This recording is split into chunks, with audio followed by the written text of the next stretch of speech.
Ever since we moved into this location back in episode 1, I have been slowly accumulating all of my stuff in this little cave here, and things are starting to get a little crowded. So today I think it's important that we go ahead and start building our starter base. Since we already have so much of this area cleared out, I think it's a good idea to put our starter base over here in this little flat spot, and then slowly over time we will fill out this entire area with different houses and buildings and other fun stuff for this environment. So welcome back everyone to episode 3 of the Let's Play series. We're going to go ahead and get started with our starter base today, and I'm very excited because I need a spot to put all of my stuff, and frankly it's time that we just start getting some builds going in here, because everything we've done so far is mostly technical. So we've got our iron farm, we've got our villager trading stuff down there, we've got farms over here by the river, that's what it's called, it's not a lake, and we've done a few things in the nether, mostly just digging. So it's time to actually start building something. I don't want to create just any normal sort of starter base. I mean, it's hard to define what normal actually is, but I do have a narrative in mind that I want to implement in this region. And I don't want to get into the specifics just yet because I'm still kind of fleshing everything out, but I have been gathering some supplies off camera for the build that I want to, or for the palette and the theme that I want to create with my starter base and with the surrounding area as we progress.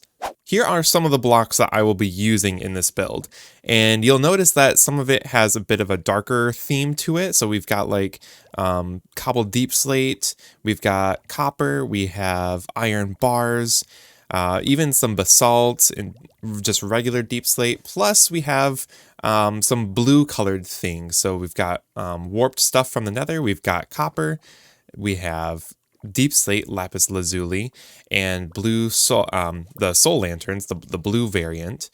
And so the theme that I want to go for this area is it's nighttime. So the theme that I want to portray in this area is sort of a darkness, a sort of corrupted, what's that? That's a fox. Hi. He's got a feather. So the theme I want to convey here is a sort of dark, sort of corrupted feel, and it's going to be some like weird mystical, like blue underground corruption type aesthetic. It's hard to describe exactly what I'm going for, but let me just go ahead and start building the starter house, and I kind of will let you see what I have envisioned and kind of the aesthetic that I want to present in this area. So let the time lapse begin.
So, what do you think?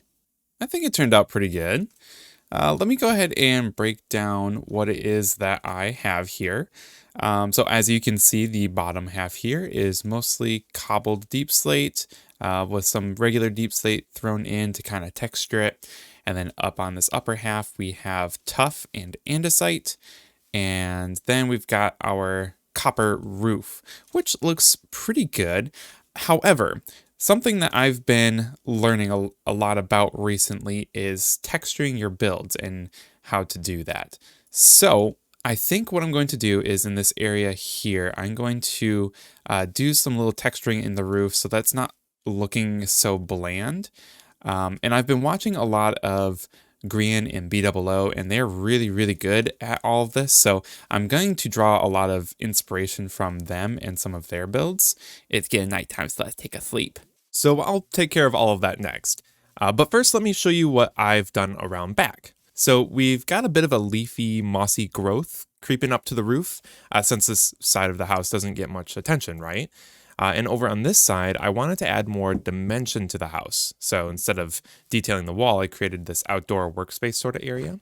And I've got these barrels tied down by these rails and some chests and furnaces.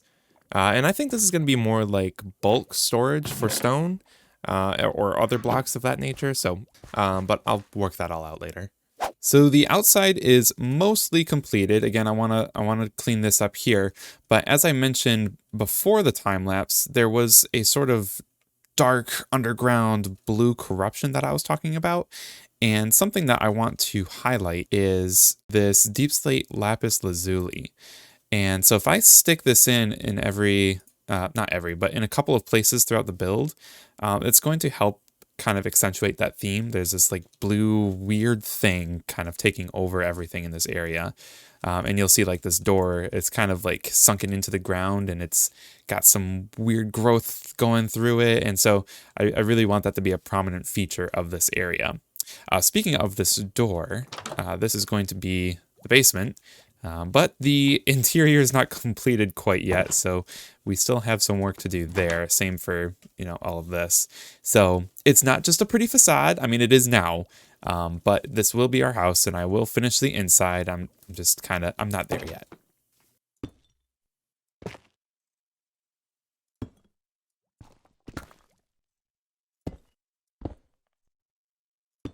Now, I only had 4 pieces, but already sticking these in the build makes it look a little bit more alive. A phone. Now, as far as texturing the roof goes, I'm going to be using a warped stem, but it's going to be the stripped variant. Oop, I didn't mean to do that. Oh no. We're going to use some oxidized copper and some weathered copper, well, like this block, and also this warp block. So I'm going to go ahead and put in a little patch right here, and I'll show you what that looks like. All right, so I put in this distortion into the roof. This is actually from the back side of the house, but I think the texture that I've added in here is actually a bit more prominent from the back. So I'm going to now go ahead and get to the front. Also, I don't really think I showed off the back very well. I was very up close, but from back here, I mean, it's a cool angle. I kind of like it. And this is what it looks like from the front. The patch is a little bit smaller, kind of hard to tell.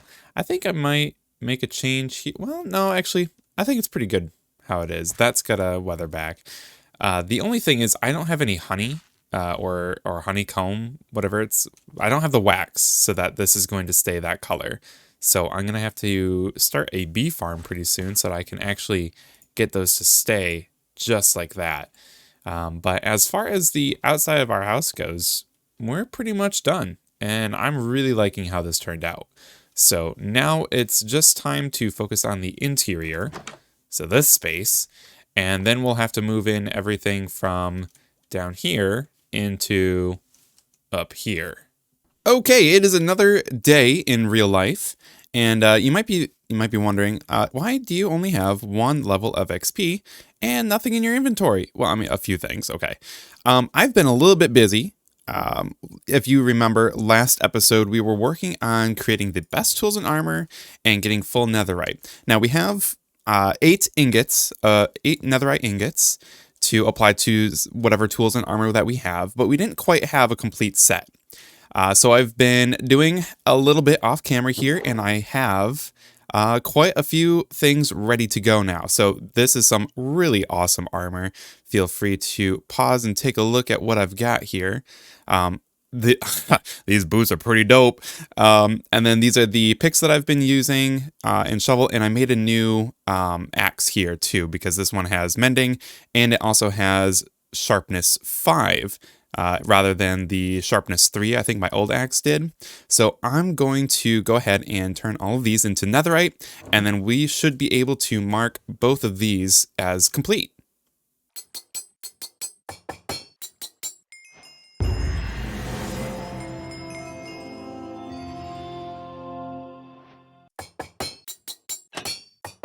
Purple's a good color on me. we actually went up 7 levels by doing all that. I didn't realize that upgrading your gear gave you XP, but apparently so. So everything that we have that is important to us is now fully netherite geared up.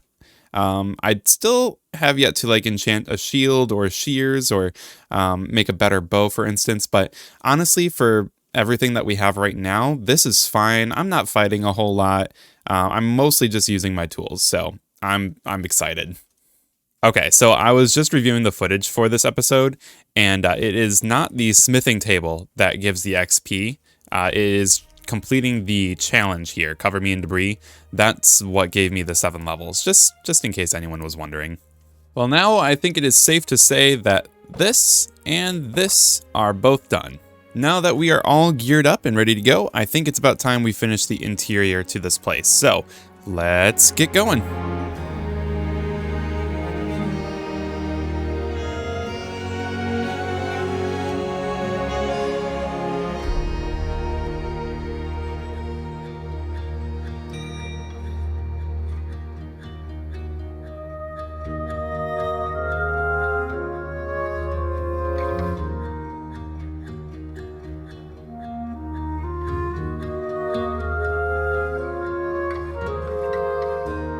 One thing that I haven't shown off yet is actually the house at nighttime. It's kind of got a bit of a glow to it thanks to this glow lichen. You can really just kind of hide it anywhere that you want to, and it just blends in with the build so well. And it serves a dual purpose in that it prevents mobs from spawning up on the roof or anywhere like on the side, like on these slabs or whatever. The interior is now complete. So let's head on inside through the front door here. And I mean, I'm not great at interiors, so I've only done a little bit, but we do have a floor in place. We've got a little bit of a blue kind of rug here in the middle. This is my kitchen, and I'm cooking some bricks right now because that's, I need bricks.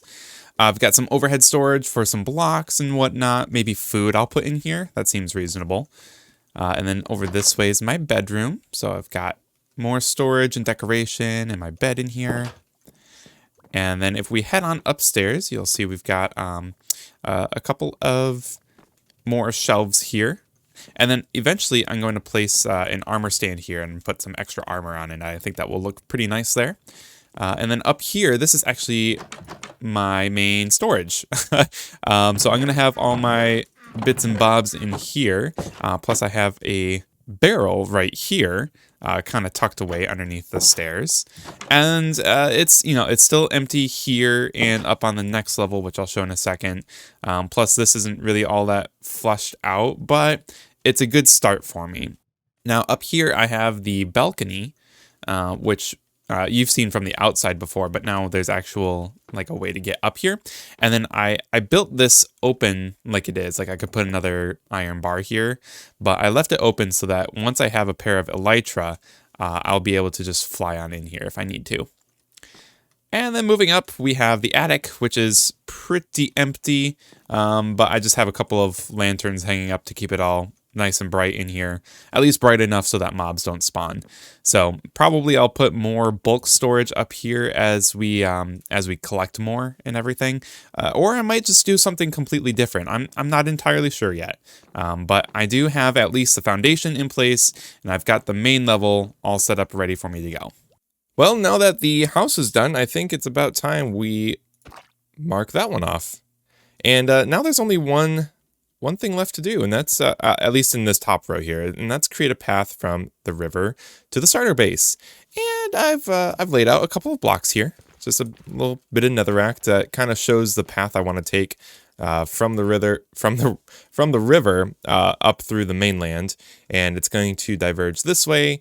And this is the only area that I've really planned out so far, but I'm going to copy a pattern that I've made here.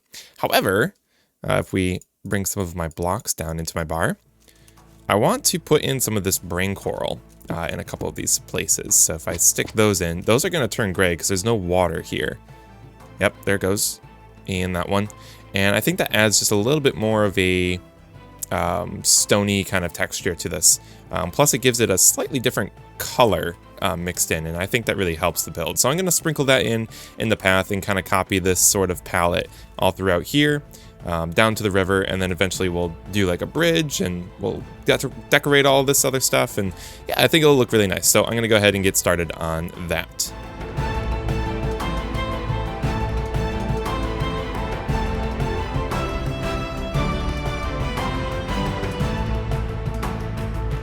Okay, the path is done.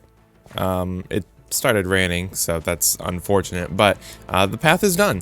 I decided to throw in a little bit of gravel here too, just to kind of help bridge this sort of like pinkish gray with the rest of the colors. And I've been thinking a little bit about the diorite, and it's a little bit contrasty. It definitely sticks out when you're looking at this path, so I may change it out with something else down the road. But I do have a few more builds planned for this area, and I'm thinking it might actually be okay. Let me know what you think about the diorite. I'll leave it in the comments below, and I'll see what you guys have to say about that. But overall, I think it looks pretty good. I might be able to stick some more of this lapis in every once in a while, just to kind of help fit the theme that I've established with this build. And right now, the path does look a little bit plain because there's no like decoration or anything on the sides. It's just the path. It's just where we walk, so decoration will come. But anyway, that's going to be the end of the episode for today. We've managed to get quite a few things done. We've built our starter home. We created the best armor and tools. Oops, there we go. Best armor and tools. Our house is all done. We built a path. And yeah, things are progressing really well, and I'm very excited to get started on more stuff. So be sure to stick around because we've got a lot more exciting things planned for the future. And I think we might just start fighting some really bad guys here soon. Ender Dragon? Wither? Anyway, I hope you guys enjoyed, and I will see you all in the next one. Bye-bye!